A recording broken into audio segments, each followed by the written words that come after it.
There's a game called Code Names. Maybe you've played it before. It is my favorite game. There's 25 cards laid out on a table, and they each have just one word on it. You have a partner or a couple people that are on your team, and one person sees the board and knows which words belong to your team, which words belong to the opposing team. Basically, the person that can see the layout, they take turns saying one word and a number describing how many of those cards you're going to try to get your teammate to pick that describe those words, of course, without saying those words, and then your teammate has to guess which ones apply, trying to not pick the other team's cards or the one card that makes you lose the whole game. Really, really fun game, super stimulating for the mind. And when my roommates and I first played this game, great time. And then afterwards, we just had this whole stack of cards with words on them, and we thought, oh, okay, let's practice our telepathy here, and we'll set out 3 cards at a time, and we're all just gonna sit there for a moment, choose, well, not even choose, just receive whatever word kind of stands out to us, and then in a few moments we'll count to 3 and then say the word out loud. So we have 3 words down. We go 1, 2, 3, and maybe 2 of us said a similar word, and everyone else was on a different page. So it didn't work, and we thought, man, maybe there's a way to kind of practice this broadcasting, quote unquote. And we're kind of saying it jokingly and kind of saying it not, because the mind can do some pretty incredible things, which again I'm going to get into. But when we did this, we did it a bunch of times, and then 2 people would get a couple in a row consistently and go, oh yeah, we're on the same page. And yeah, we never quite perfected this skill of the broadcasting. However, one time, my roommate Mario and I, we had that game out, and we did the same little exercise. We set out 3 words and really took in the moment, really got all meditative about it, and then said 1, 2, 3. And he said engine, and I said shoelace, whatever it was. And I said, you know what? Screw the cards. You pick one. Don't show me what the card is at all. Really, let's sit with this one. And I'm going to go lay on the couch, and I'm just going to kind of receive whatever visualizations that I get. So, again, me doing this, it was kind of a tongue-in-cheek sort of approach, and a little bit of, oh, I definitely got this. I'm kind of being sarcastically obnoxious about it. So I go lay down on the couch, and he reads this word. And we sit there, I want to say, for a good minute or 2. And I close my eyes, and I start to see just a big blue mass, kind of like the ocean. And I see a little current kind of moving through it, like in Finding Nemo when the sea turtles are going through the whatever the heck current that is. And then I feel like I almost see a boat or something, just something kind of abstract forming in this water vision that I'm having. So, to be honest, I didn't even bother coming up with a creative kind of ocean-oriented word. I just opened my eyes and I said, okay, ocean. And then I look over, and Mario's eyes are wide open, staring at me. And I kind of knew that it wasn't going to be the exact word, but he said, dude, it was Atlantis. And in that moment, I said, that's kind of the craziest thing ever. Now, there's hundreds and hundreds of words in this stack. I could have said absolutely anything. Anything could have come into my mind, and I said that word. Now, where this conflicts is that I heavily believe in coincidences as well. So I don't really know how to take it. It could be an absolute magical moment where we were just on the same page, broadcasting the same idea, or he's broadcasting a word and I received it. Or I could have just had a sick-ass guess. And both of those, in my mind, are super possible. But the reason I bring this up is because I think that we have a certain level of thinking and mental processing that we are not tapping into as modern day humans. I had a couple notes here. I forgot to pull this shit up. Oh God, I got to scroll a mile down this damn thing. I take a lot of notes, So the modern mind and body, I would say, is atrophied. So the fact that most people sit on their ass all the time, this is a clear depiction of the fact that the modern body is atrophied. When you don't do difficult things, you become less and less able to do difficult things. I think in a physical sense, that one's a little bit easier to understand. Now, where the mind part of this comes in, this is where it gets really interesting.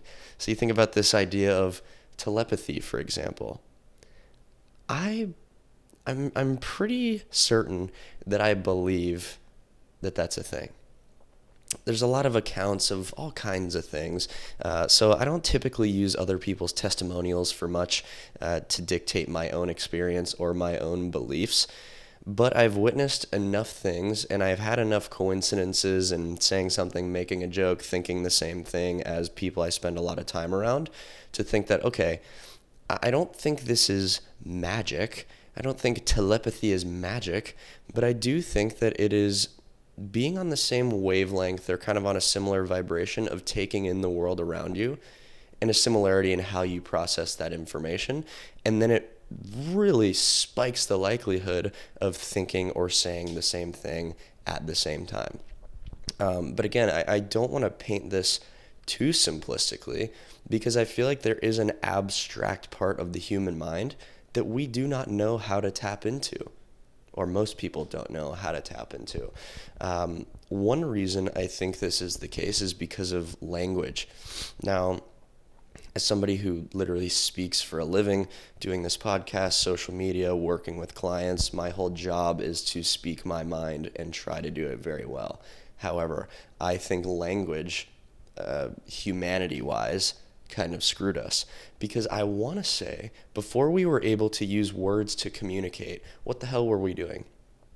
Well, we were probably ridiculously tuned in or tapped in to those around us and the intentions of those around us. And I want to say the understanding of those intentions was much deeper because we didn't have the words. At this point, it seems like language is a barrier for most people getting their ideas or who they are across to other people. Now, of course, we haven't really experienced much else on a societal level, so that's our only way to communicate. But I don't want to say that's the general overarching truth. I want to say that's more of a societal truth.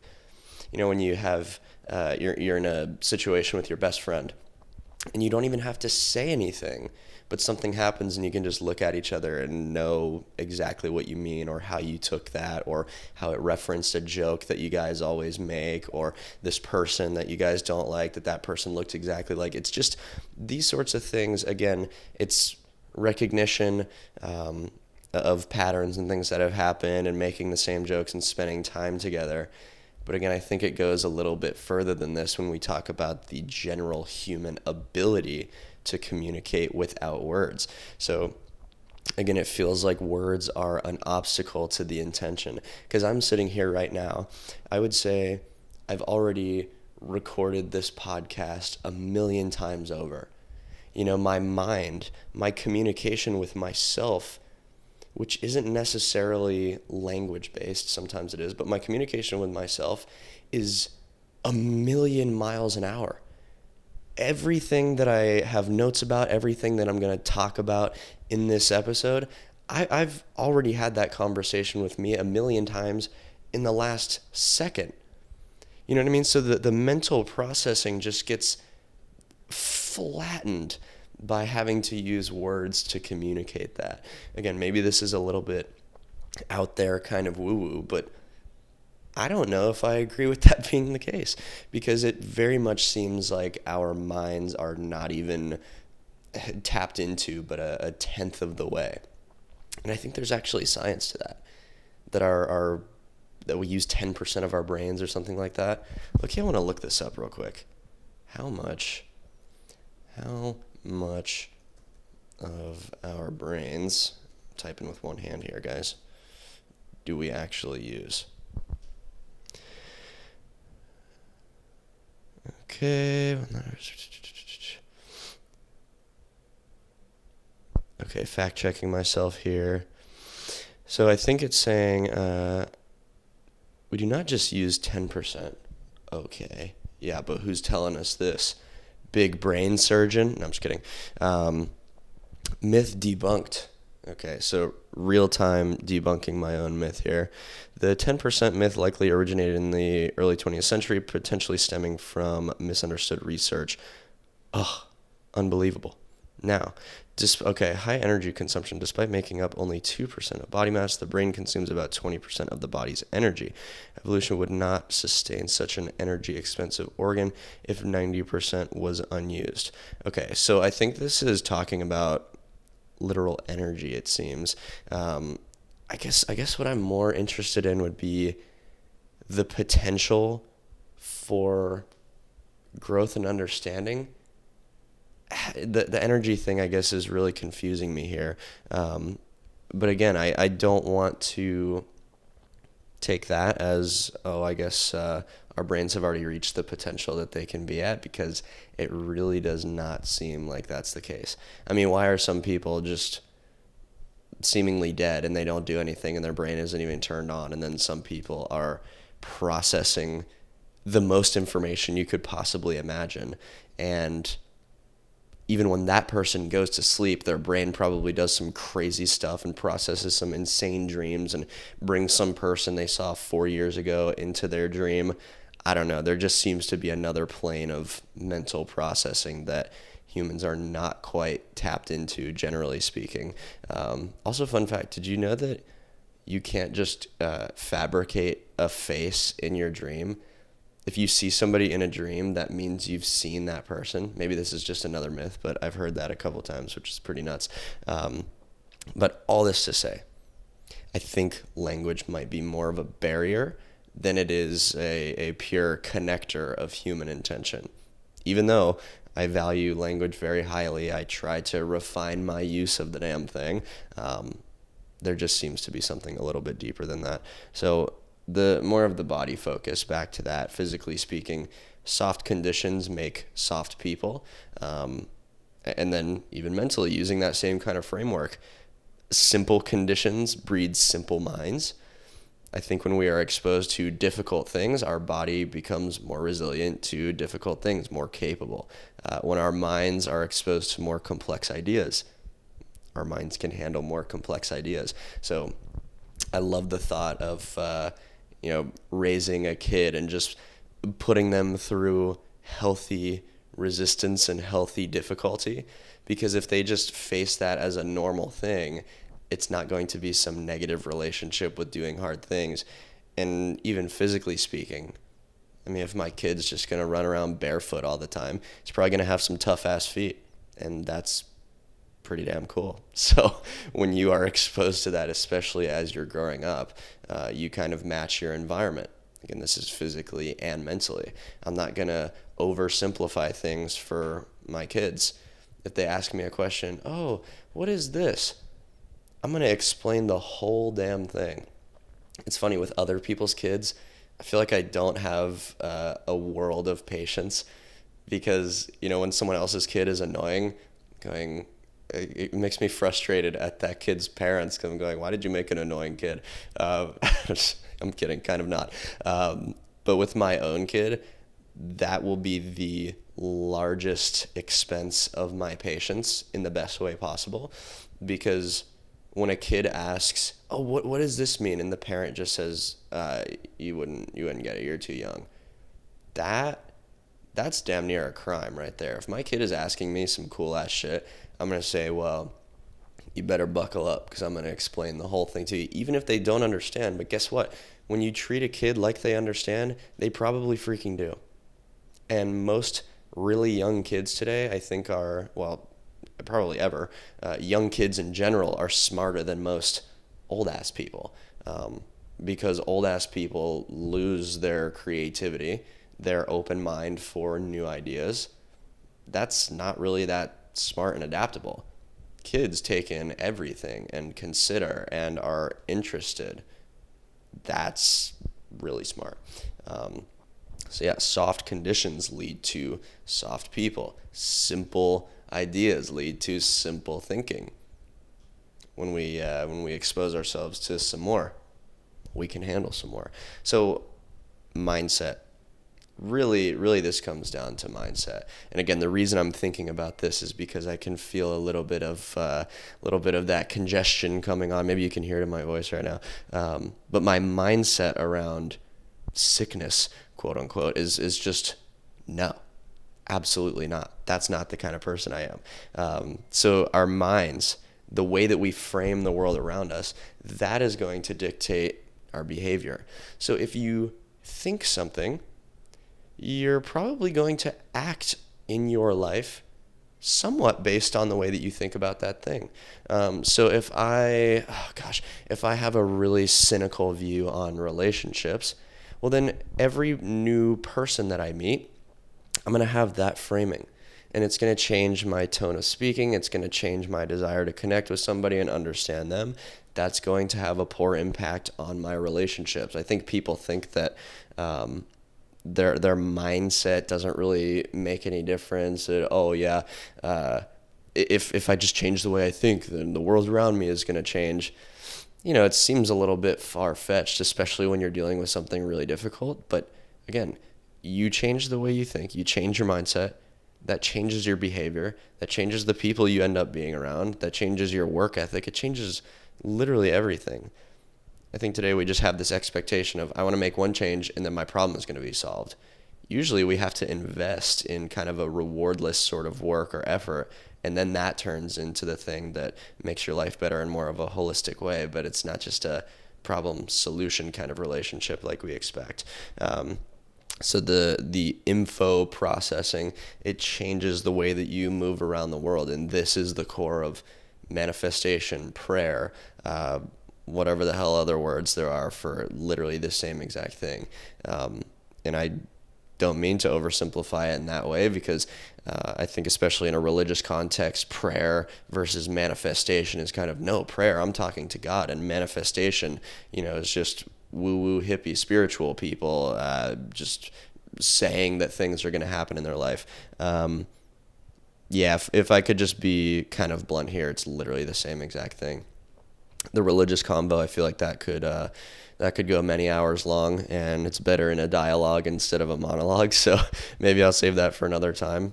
And Philosophy Club was yesterday, probably talked about that for a good 4 hours, so my mind is definitely on that topic. But the prayer and manifestation thing, again, I want to say it's literally the exact same thing.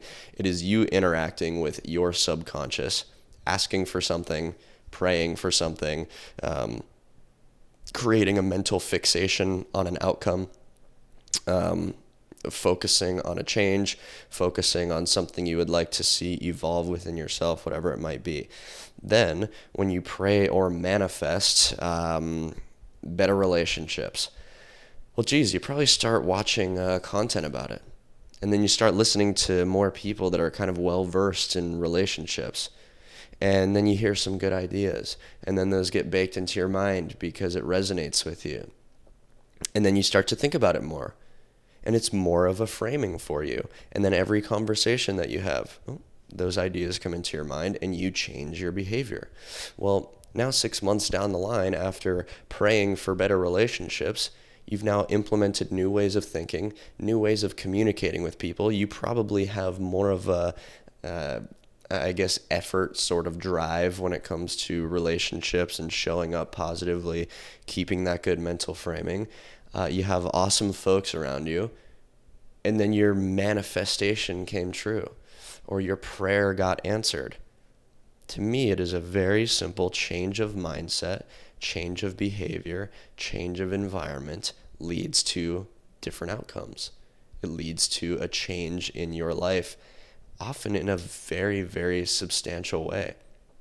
Something I've been really kind of repeating to myself lately is success is chasing after me, and it's only a matter of time until it catches up. Because I have a wild work ethic.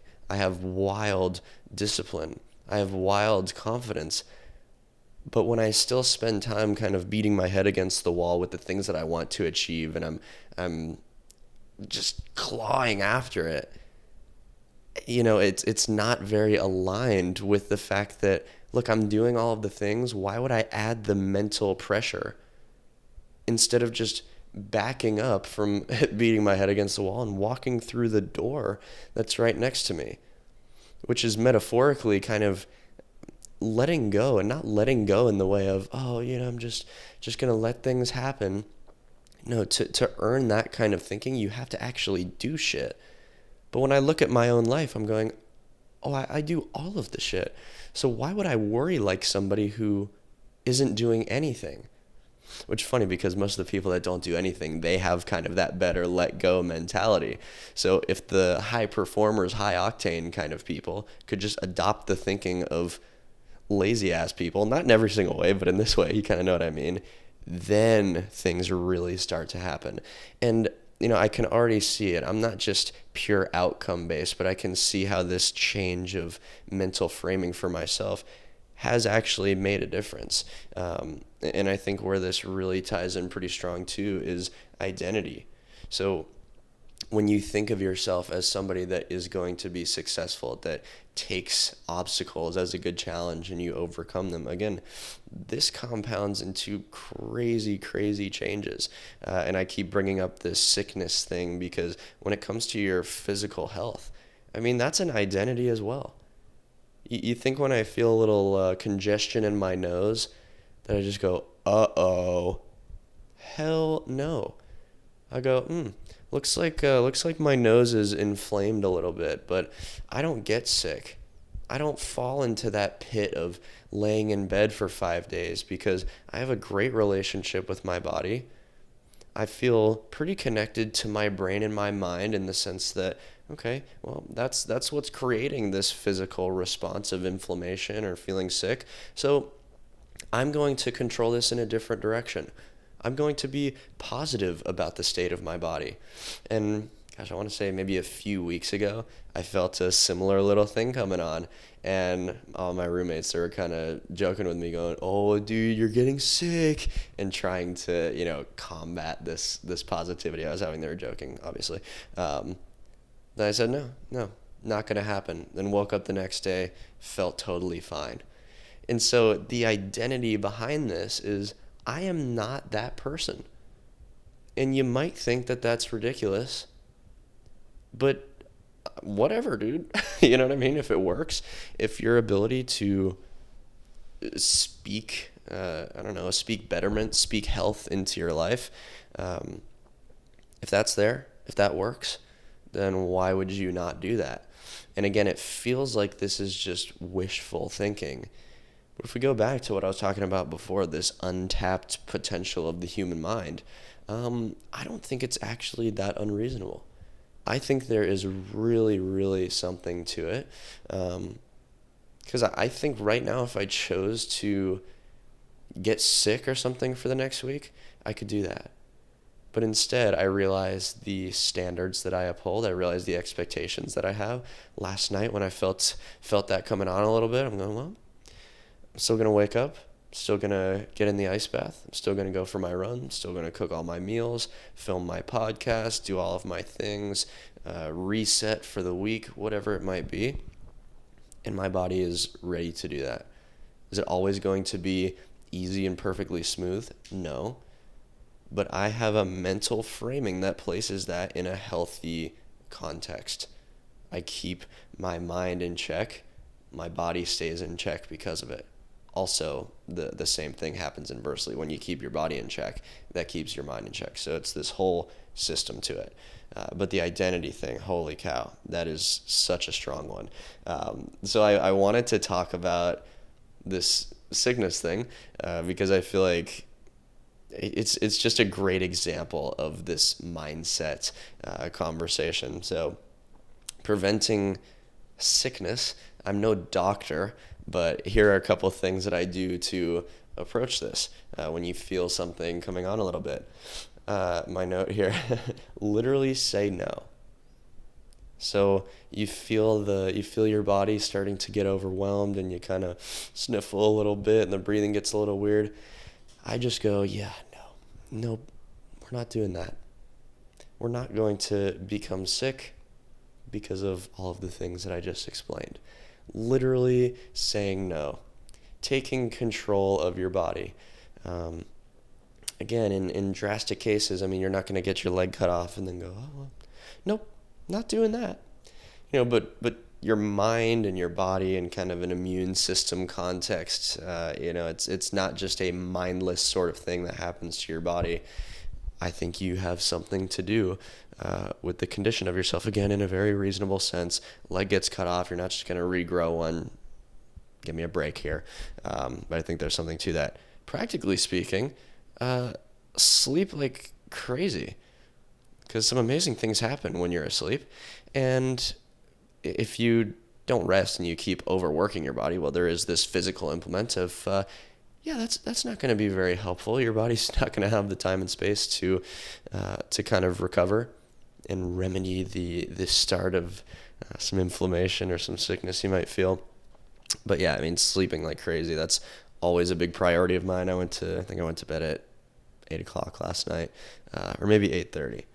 But on a day like that, I'm almost thinking, 7:30, just go hard with it. And you make it to the end of the day. Typically, I want to have some time to just relax in a non-sleeping context. But when it comes to the health stuff, just getting on top of it, sacrificing a little bit of the evening hangout and just getting to bed sleeping like a friggin' demon. I feel like I'm definitely today going to try and just lay down, super relaxed. Sunday is my rest day from lifting anyways. So just did the morning stuff, got some clerical work. That's always my funny term for doing computer stuff. But once I get all that out of the way, just going to relax as much as I possibly can. And lastly, listen to your freaking body. This is a hard one for the high performer type, but you have to do it. When you feel any kind of sickness, when you feel any kind of injury maybe coming about, you have to listen to your body. For myself, as a lifter trying to be a freight train athlete right now, I'm on a program, and then my lower back starts to hurt, and I want to keep up with the program because there's a calendar to it, and I paid for the damn thing, blah, blah, blah. No. I'm not going to allow myself to work into injury. You know what I mean? Listening to my body is the most important thing I could do. If you are following a plan, if you're trying to be rigid in that way, you can't just let all the responsibility go. I'm not saying, just stop going to the gym, but take a step back. Realize why your freaking knee hurts or why your back hurts, and just work with it. Listen to your body. Don't fight against yourself. And this is not the typical feel-good message of, just sit back and be a bitch and don't do anything about it. But there is an art to listening to your body and still pushing your body. Both can happen at the same exact time. So again, with the congestion coming on and whatnot, no, I'm not going to go PR at the gym. I'm not going to go deadlift and have my head explode. But I'm not going to not wake up and do my simple promises that I keep every single morning. There is a little bit of this, being an extraordinary person is not pretty, but it is beautiful. So you push through a little bit of that discomfort. You still have the responsibilities of a person, but am I going to go perform at my best today? No, because I'm listening to my body, and that is wildly important.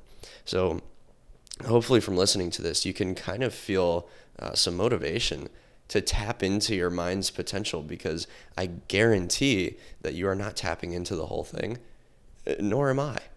We all have so much space to grow and pay attention and observe the world around us, and then that genuinely evolves the way that we can use our minds. That turns into the way that we can use our bodies. Again, maintaining the body and the physical side of things creates the space for the mind to grow in that kind of way. So hopefully you learned something. Really glad to have you listen along. Couple things to end off the podcast here. My typical notes. If you're watching on YouTube, click subscribe so you don't miss next week's episode, and comment what you thought. I want to hear your questions, comments. If you hate me, let me know. If you love me, let me know. Through the screen, I don't know if you could do either one of those. Maybe you'd have to spend some time with me to see how terrible I really am. Kidding. I'm actually a decent person. So let me know those things in the comments. If you're listening on Spotify, leave the show a 5-star rating. That would be awesome. I think that helps me. It's kind of a proof of concept of, 3 400 people gave a 5-star review. Let me listen in. My goal is to kind of change the world through impacting people and being an example of somebody that's a true individual and thinks for themselves and makes great decisions. So hopefully that can continue making its way into the ether. And comment what you thought on Spotify too. Love reading the comments and what you think from any of the platforms here. I guess Apple Music is a thing too, or Apple Podcasts rather. Oh shoot, I brought up a good little debate there. Spotify or Apple Music? I'm an Apple Music guy. I know. Shoot me. Well, and so we got YouTube, Spotify, my newsletter. If you want to sign up for my newsletter, I send out 2 of those every single week. I just wrote one, I believe, about the manifestation and prayer kind of thing. It might be a more condensed, tangible sort of take outside of the podcast yapping context. So you can subscribe to that at the link in the show notes and description. Absolutely free. Again, I send out 2 of those a week. It's just me going down the rabbit hole in a writing form instead of a speaking form. If anything during this podcast is something that you are really trying to implement into your life into a real way, and you are either having trouble or you want some serious guidance in that, please know that I do one-on-one mentorship to help people become unbreakably disciplined and extremely confident. Because discipline and confidence are the pillars of achieving absolutely anything and becoming the person that you want to be. So if that is something that you're interested in, click the link in the description or show notes to book a discovery call with me, and I will walk you through exactly how I can get you to that point where you want to be. Now, last thing. 3 freaking words. Well, 3 or 4. No phone frickin' dinner. Optional frickin', okay? When you are eating dinner, your laptop is not open, the TV is not on, your phone is not in your hand, you're not listening to a damn thing, you're not scrolling on a damn thing. If your family's there with you, beautiful, talk to them. If your friends are there with you, amazing, talk to them. If you're all by your damn self, that's pretty amazing company too. Enjoy it, appreciate your meal. Block out all the noise of the world that you're not even in right now and experience the one that you're in. Listen to what's going on outside the window. You know what I mean? Look at the ceiling fan. Hear the sound of the air conditioning. Maybe your house is making some weird-ass noises because, the pipes are frozen or something. Whatever it might be, embrace the present moment. You will learn so much from that. You'll learn a book's worth from that moment of just sitting there and paying attention to what the hell is going on with you and what's around you. No phone dinner. Get to it. I hope you have an absolutely beautiful day. Thank you so much for listening. I love you guys, and I will see you in the next one. Bye-bye.